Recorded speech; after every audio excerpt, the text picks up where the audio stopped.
Welcome to Live Oak Unitarian Universalist Congregation.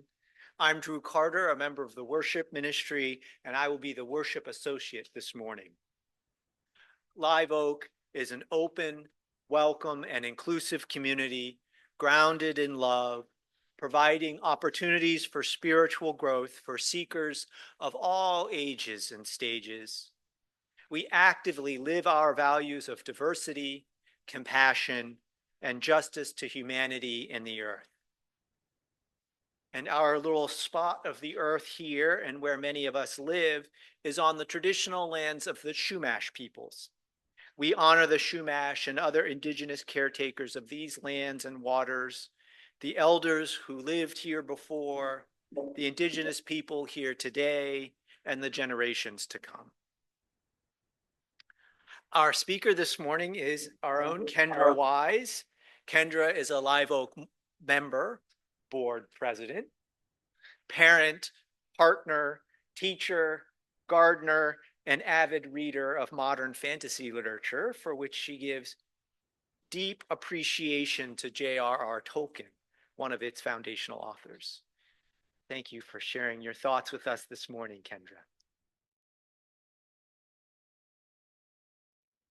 In 1937, a professor in Oxford, England, began work on a high fantasy epic novel set in a mythical world called Middle-earth. The professor, J.R.R. Tolkien, planned this book as a sequel to his previous work, The Hobbit, but over the next 12 years, it became clear that he was writing a much more involved story, which was published in 3 volumes in the mid-1950s as The Lord of the Rings. I know that many of us here are familiar with this plot, but for those who aren't, I wanted to provide a short summary. However, it's complex and I really struggled, and happily the internet provides.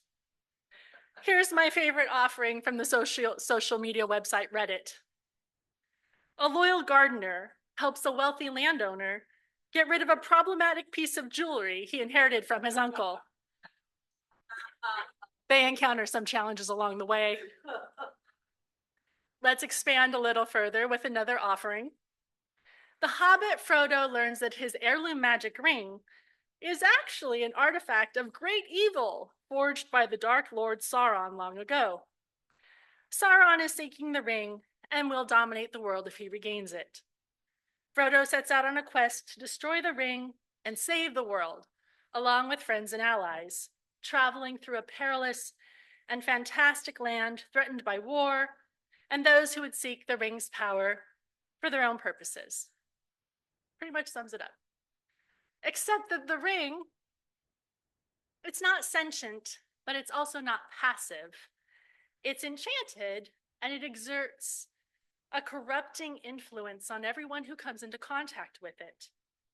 It was originally forged to control humans, so its power over them is very strong.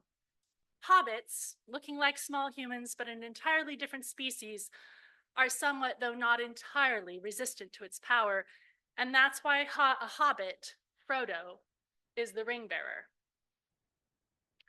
While the author Tolkien denied that The Lord of the Rings was allegorical, those who are seeking moral and political guidance in the book find a deep vein of material to mine. It's essentially a treatise on how everyday people can overcome great evil against terrifying odds by working together. Tolkien served as a second lieutenant in World War I and was assigned to the frontline trenches in France during the Battle of the Somme. He started the book 4 years after Hitler came to power in Germany and continued writing through World War II and the reconstruction of Europe. Reading the book, it is difficult to believe that there are no intentional parallels between what Tolkien experienced on the front lines, observed during the 1930s and 40s in Europe, and wrote. The books are particularly notable for their depictions of how desperate circumstances erode the barriers erected by society and class, allowing for the growth of deep and abiding friendships among people who would otherwise never have mingled, something he undoubtedly observed in the trenches in France and later in Britain during World War II. Indeed, friendship and fellowship is the foundation of the novel. The relationships portrayed in the book are complex and deeply felt. A group of people with different backgrounds and values, pulled together by necessity, work through their differences to support their progress toward a common goal. In doing so, they become friends based on mutual care and loyalty. Their paths diverge as each takes on their own role in the larger conflict playing out at a global scale, but their loyalties to each other and their shared purpose remain unchanged. Ultimately, it is these bonds of friendship that win the day. There are typical representations of friendship in this novel, and they're dramatized somewhat for effect, but there is a moment in The Lord of the Rings that expanded my idea of what friendship could be. And it starts with a betrayal. One of the members of the Fellowship is a man named Boromir. He's a leader of one of the human kingdoms, and he's a warrior, renowned for his valor and his bravery. His role in the Fellowship, as in his home kingdom, is that of a protector. But he is human, and as a human, he is particularly vulnerable to the corrupting influence of the Ring of Power. Boromir's kingdom has faded from its previous glory, and its very existence is threatened. He cares deeply for his people, and he wants their safety and security. He also, as a warrior, longs to return to a time when his kingdom was ascendant and powerful. And guess what? A physically small person he's gotten to know, Frodo the Hobbit, happens to have a magic ring that promises to do all that. Boromir has sworn to protect Frodo as the ring bearer and help him destroy the ring, but one afternoon he finds himself alone with the Hobbit and is overcome by the influence of the ring. He tries to take it, first by persuasion, but Frodo is not persuaded, and he tells Boromir, "You are not yourself." Boromir persists in his efforts. He is not successful. At the last moment, he manages to regain control over himself, but the damage is done. Frodo flees and leaves the Fellowship, accompanied by another Hobbit, Sam. Shortly thereafter, what remains of the Fellowship comes under attack, and Boromir is fatally wounded, while protecting the others against possible odds.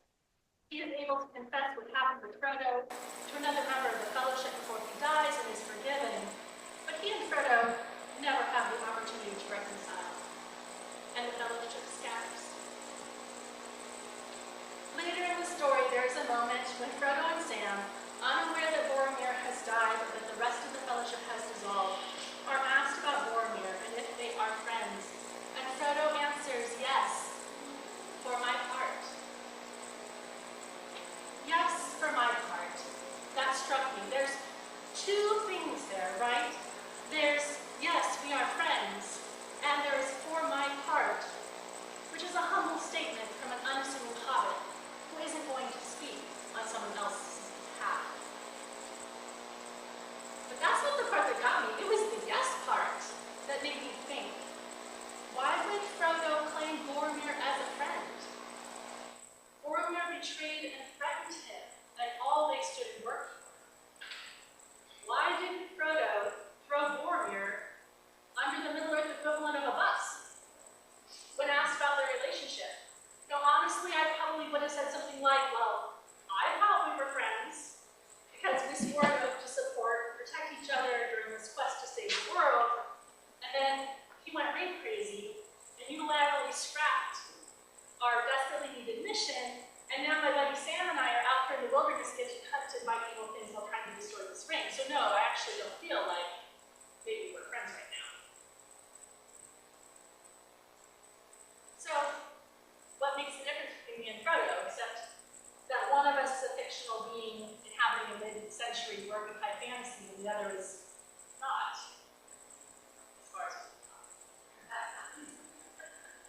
Thinking about this, the word that came to mind for me was discernment. Maya Angelou said, when someone shows you who they are, believe them. And yet, even when fending off Boromir's insistence on gaining the ring, Frodo does not believe that Boromir is a betrayer. He discerns that his friend is under the influence of the ring, something that Frodo has felt himself. He recognizes his friend as a complex, fallible individual who has at his heart desires that are good and noble, the saving of his people. Frodo recognizes that this is Boromir in a moment of deep weakness and does not take it personally. He witnesses Boromir's struggles, recognizes that his friend has fallen victim to the power of the ring, and while Frodo tries to call Boromir back to himself and their shared values with that reminder, you are not yourself, and sets a firm boundary with Boromir, who doesn't give up the ring, and he ensures his own physical safety while dealing with his friend, he does not see Boromir's character or their relationship as it encompasses only this one lowest point. I was reminded of Frodo and Boromir when the recent election results came back. I felt that there were some people who had just shown me that they were not my friends by actively voting against what I deeply feel are our communal best interests. My circle of families and loved ones contains a wide range of people, many of whom have very different religious and political views than I do. At heart, we want the same things for those that we love: security, comfort, opportunity, and peace. Right now, we clearly do not agree on the path to get there. We feel ourselves in desperate times, and we fear what might come. In our own ways, we are all under the influences of rings of power. There are those who are actively manipulating us to get what they want. I wondered if perhaps there were some friendships of mine that might now be over. But now I'm wondering, how can I channel my inner Frodo here? I'm a fan of second breakfast, so that's already there. Hobbits like food. The work of building a beloved community is both a work of creating the world we want and a work of dismantling the world that would keep us enchained, including the part that says if we can't be perfect, we're not worthy of care or love or friendship. I'm coming to terms with the reality that sometimes people who I truly believed were friends and allies and would rise to the occasion have instead proved disappointing in their actions. Part of me wants to turn away from them and say, well, no friend of mine would behave that way.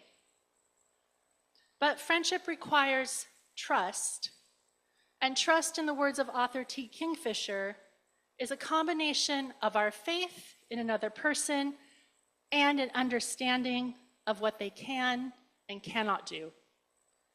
To be in community with somebody means that we're in community with their whole person, and all of us have liabilities. Friendship recognizes and accounts for that. Am I holding my friends to impossible standards? Am I asking them to leave their liabilities at the door and only show me the face I want to see? Am I asking my friends to do things that they really cannot do? And if so, perhaps my claim to friendship hasn't been based on their whole person. Perhaps I have work to do to move beyond the concept of my way or the highway and into something more complex, more flexible, more caring, more durable. Despite our best efforts, not all friendships endure. Tolkien solved the problem of Boromir being asked to do something he could not do, resist the influence and power of the ring, by having him die in battle, protecting his friends. There are other, less dramatic ways for friendships to end, of course, and probably all of us have experience with some of them. Many of these are natural progressions of friendships that are tied closely to a particular moment in our lives, and they change when those situations change. Sometimes a good thing has simply run its course. Sometimes, though, we end a friendship because we do not know how or want to deal with the more problematic aspects of our friends. In a culture where we often hold people to standards of perfection and see in them fatal character flaws when they fail to meet our impossible ideals, this is not a way to show reciprocal care and love. Should we believe that our friends are capable of being the best version of themselves? Well, yes, that support is important. But if we are to be friends to the whole person in front of us, we must also see, understand, and make space for the parts of them that do not meet these standards or ideals. It's not our job to fix them. That's for our friend and their therapists to tackle. It's our job to show up for the whole person, not just the shiny, pretty parts of them. How we show up, of course, will vary based on our situation. I'm not trying to gloss over situations where there's an issue of physical, emotional, or psychological safety. We have the right to keep ourselves safe, and we have the right to have our needs met. We can set and hold boundaries with our friends, much as Frodo did when he left the Fellowship, because he understood that being in close proximity to the ring was something that was beyond Boromir's capacity, that staying was setting them all up for failure. Sometimes setting those boundaries or keeping ourselves safe means ending the relationship or conducting it from a careful distance. But I hope we will also remember Frodo when he looks at Boromir in that moment of fear and crisis and greed. Boromir completely overcome with the power of the ring and also desperate to save his people against what seems to be a dire threat. He is acting against Frodo, but not without good intent. He is wrong, but he does not see it. And Frodo says, "You are not yourself." In that statement, he's acknowledging Boromir's struggle and making space for it in their relationship. Frodo knows that Boromir, in being asked to resist the power of the ring, has been asked to do something that he cannot do. He understands that this betrayal is not about him. It is about Boromir and how his fears and hopes and duty to his people is being manipulated. In that moment, Frodo discerns, and in that discernment is space for all of who Boromir is, even this difficult, dangerous, fallible part. Friends, let us think about this moment written a lifetime ago and an ocean away, as the world was roiled by the same powers of fascism and bigotry that we are seeing rise today. When we think about the people who we feel have fallen away from our common purpose, even those we trusted greatly, whose fall is particularly hurtful. For me, I am hoping to use discernment in my friendships to see when my people, in their fear and worry, are falling victim to the messages of persuasion that those who would consolidate power use.